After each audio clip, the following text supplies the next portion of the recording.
Hi friends, welcome to BSM home flavours. இன்றைக்கி எண்ணெய் கத்திரிக்காய் காரக்குழம்புக்கு மசாலா அரைக்கிறதுக்கு என்னென்ன பொருள் சொல்கிறேன், நோட் பண்ணிக்கோங்க. காஞ்ச மிளகா ஒரு 7 காஞ்ச மிளகா, நீட் மிளகா தாங்க நான் எடுத்திருக்கேன். உங்கள்கிட்ட குண்டு மிளகா இருந்தால் அதையும் எடுத்துக்கலாம். அதுக்கப்புறம் இந்த ஸ்பூன் அளவுக்கு 3 ஸ்பூன் தனியாக எடுத்துக்கிறேன். 1 ஸ்பூன் கடலைப்பருப்பு, 1 ஸ்பூன் துவரம்பருப்பு, அரை ஸ்பூன் சீரகம், அரை ஸ்பூன் மிளகு, 1/4 ஸ்பூன் வெந்தயம், 1/4 ஸ்பூன் கடுகு, அப்புறம் பெருங்காயம். இவ்வளோதாங்க தேவையான பொருள்.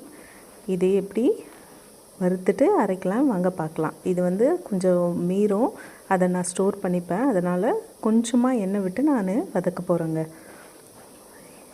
நிறைய எண்ணெய் விட்டிங்கன்னா ரொம்ப நாள் வச்சு ஸ்டோர் பண்ண முடியாது. கொஞ்சமாக எண்ணெய் விட்டுக்கணும். வானலில் கொஞ்சமாக இந்த அளவுக்கு எண்ணெய் விட்டால் போதும். எண்ணெய் கொஞ்சம் சூடாகட்டும்.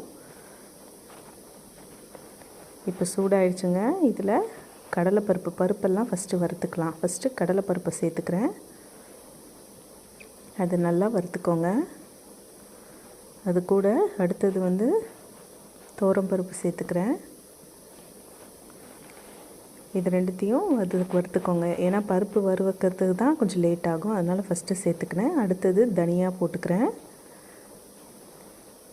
தனியாவும் சேர்த்து நல்லா வறுத்துக்கோங்க. இப்போது மிளகு சேர்க்குறேன்.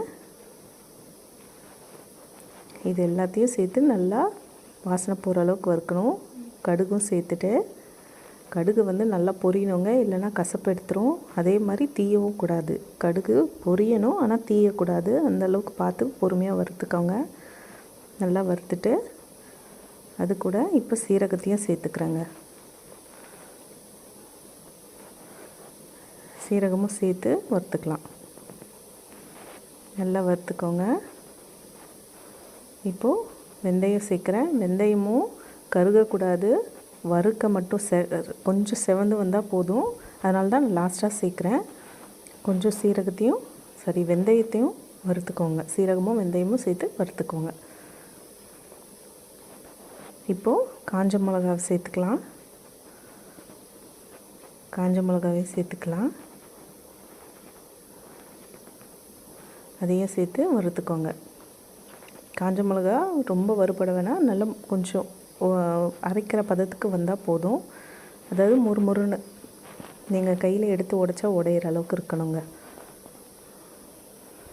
இப்போ எல்லா பொருளும் சேர்த்து வறுத்தாச்சுங்க. இது கூட கடைசியாக கேஸ் ஆஃப் பண்ணிட்ட பிறகு நீங்கள் பெருங்காயம் சேர்த்துக்கோங்க.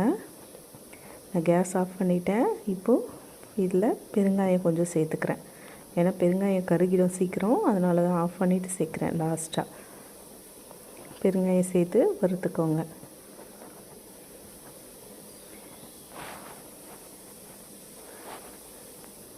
எல்லாத்தையும் சேர்த்து இப்போ நல்லா வதக்கியாச்சுங்க.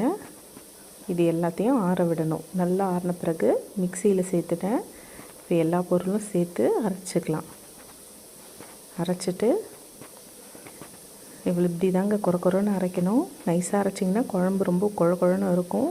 கொஞ்சம் திரியாக அரைச்சிங்கன்னா தான் நல்லாயிருக்கும். அவ்வளோதாங்க பொடி.